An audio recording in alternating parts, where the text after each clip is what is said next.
My dear brothers and sisters in Jesus Christ,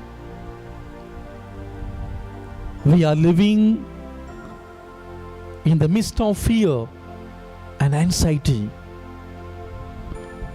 We don't know what will happen to us tomorrow. The entire humanity is living in panic of COVID-19. The news we hear is alarming, frightening, and threatening us. The number of deaths and the infected are continuously on rise.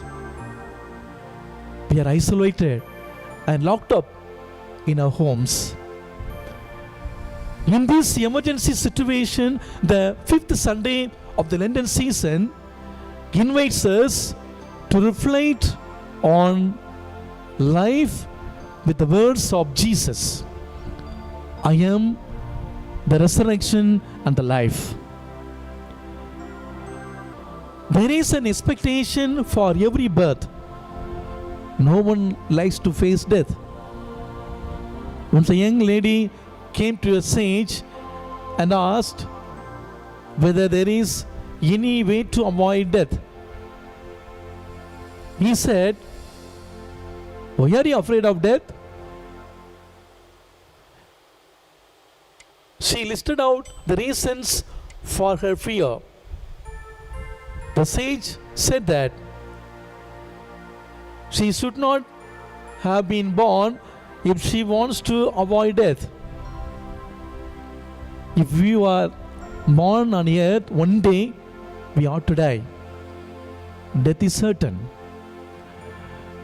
In today's gospel, Martha tells Jesus, "If you had been here, my brother would not have died." Just recall the deaths in our families, especially our beloved ones whose deaths have affected us in the core. However, maybe the death be it's sudden death like accidents, heart attack, and be any other prolonged illness. Do you think our Lord was not there at that moment? How many of us have lost faith because of the loss of our dear ones? I know a person who became atheist after his father's death. One religious sister told me that she was not able to pray for a long time after she lost her brother. Death shakes our entire being. Nothing in life is more certain than death. Yet, many people ask, after death, what? Why the question is in the first place? Perhaps because death is the end of our plans and aspirations in life. Perhaps because of the thought of permanent separation from our loved ones. Perhaps because of the uncertainty about what lies beyond. Jesus, who says, "I am the resurrection and the life," gives meaning to our pains, trials, and even death. When we accept all these in faith and love, then our many other deaths acquire a special meaning. For when we center our life in Jesus, when we begin to die to our selfishness and live for others, then Jesus will be glorified in us. This is what it means to rise in glory with Him even now.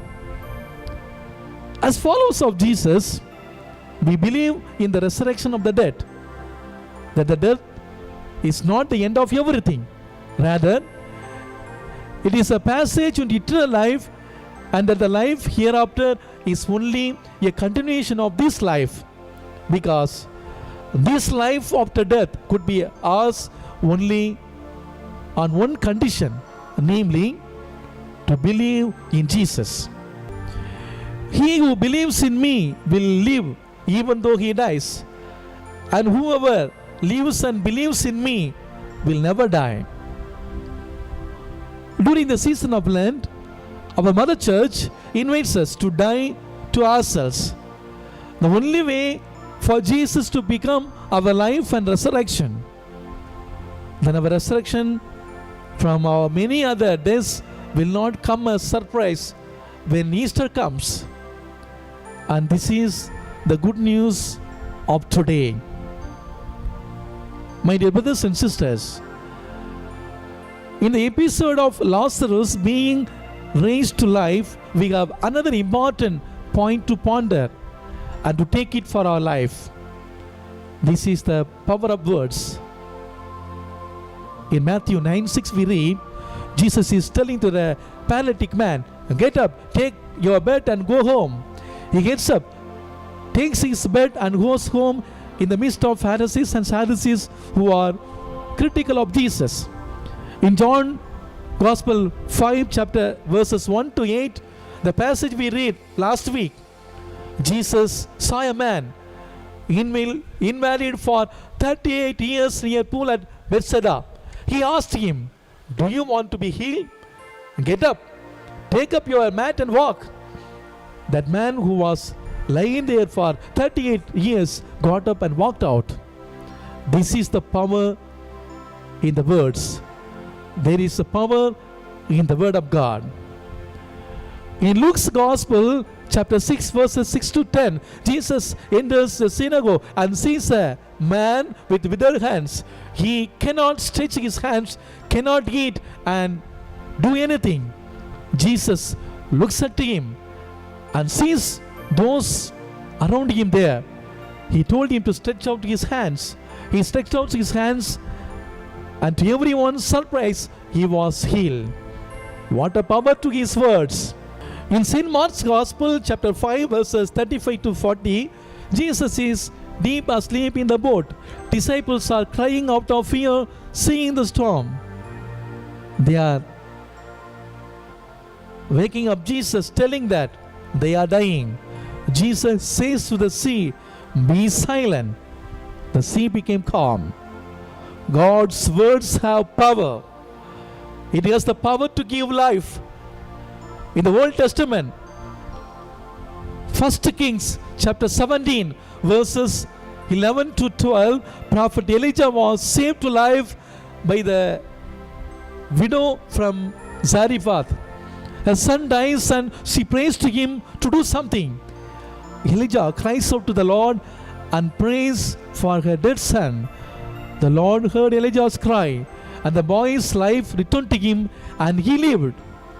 Elijah picked up the child and carried him down from the room into the house. He gave him to his mother and said, look, your son is alive. Again in Luke's Gospel chapter 7 verses 1 to 17, Jesus went to a town called Nain, and his disciples and large crowd went along with him. As he approached the town gate, a dead person was being carried out, the only son of his mother, and she was a widow.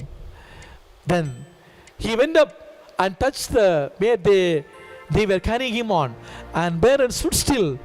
He said, young man, I say to you, get up. The dead man sat up and began to walk, and Jesus gave him back to his mother. My dear brothers, we also read in the Gospel of Mark chapter 5 verses 21 to 45, Jesus raised the daughter of Jairus saying, Talika kum, which means, little girl, I say to you, get up. In today's Gospel, Jesus looked up and said, Father, I thank you that you have heard me. I knew that you always hear me, but I said this for the benefit of people standing here, that they may believe that you sent me. When he had said this, Jesus called in a loud voice, Lazarus, come out. We see the power of words spoken by Jesus. His words have the power to heal, straighten the lives, to give life. My dear brothers and sisters, even our words have power. Do you believe? Our words have power. Do you believe? Dr. Emoto, a Japanese scientist, believed that our words have power even over the water. He has proven it by a test. Dr. Emoto took water droplets, exposed them to various words, music, and environments, and froze them for 3 hours. He then examined crystal formation under a dark field microscope, and he took photographs. It was breathtaking. Next, Dr. Emoto stuck a piece of paper with these words, "You make me sick, I will kill you." The frozen water droplets look like under the microscope was horrifying. Yes, 72% of your body is made up of water. Imagine how your words affect your own body. When you say, "I am a failure," or "I am hopeless," or "I won't get well," imagine how these words weaken your health. Make a choice to say the best words out there. Say often, "I am wonderful," "I am beautiful," "I am handsome," "I am God's child," and God has great plan for my life. God has great plan for my family. Let us now apply this theory in our current scenario. We are locked up and almost house arrested. Let us not get panic about what we hear and read. This isolation and curfew are only preventive measures. It is not that we are being crushed by coronavirus. It is true that there is no medicine. There are many sicknesses that have no medicine, even for dengue. If we detect early, we can cure it. It is contaminated and communicable disease. No doubt. If 20 lakhs people are infected, maybe 10,000 die of this disease. It kills those who are already sick and weak. It kills those who are already struggling with some diseases. All those who are admitted in the hospital are not victims of COVID-19. My dear brothers and sisters, let us place our trust in the Lord. This earth is rented to us. One day we have to leave this house. When our purpose on this earth is over, we have to leave. $1 billion agreement, world tour, marriage, real estate, power, position, etc., etc., etc. all are locked up inside their homes. All our plans are crushed, dreams scattered. The Prince and Prime Minister of Britain are infected with coronavirus. Let us not be frightened of our neighbors that they are carriers of corona. Trust in the Lord. Trust in yourself and in others. Encourage each other. Leave everything to God. Cherish the power of silence. Make every moment memorable in the company of your family members. Try to compensate what was lost. Enjoy the presence of each other. Switch off your television. Switch off your mobile. Watch once in a while. Use once in a while. Whatever we are talking about is what we are perpetuating in our experience. The only way to keep any kind of illness or virus or flu away is not to talk about it until it will dissipate itself. History is full of evidences of epidemics because of mass consciousness created by fear of the disease. Fear is the very strong vibration, and more fearful we are, of any epidemic, it becomes a reality very fast. The more you feel the energy of fear, the profound it becomes. Stop discussing it with your family and friends. Stop checking the latest statistics.